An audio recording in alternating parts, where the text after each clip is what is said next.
Right, my next step is I'm going to drag over a cylinder that is a hole because my library is going to have a spiral staircase in the center. So I want to cut out all that middle part.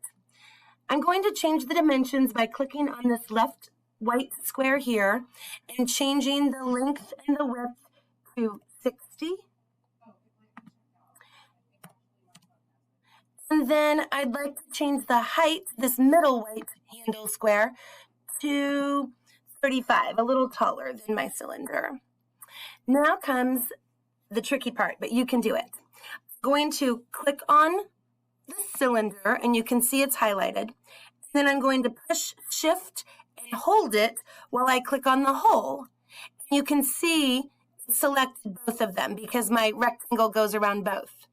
Now I'm going to choose this tool up here that says Align. I want to align with this center, on the side, and the front.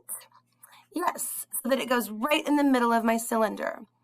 Then to take out that hole, all I have to do is click Group, and then it's been removed.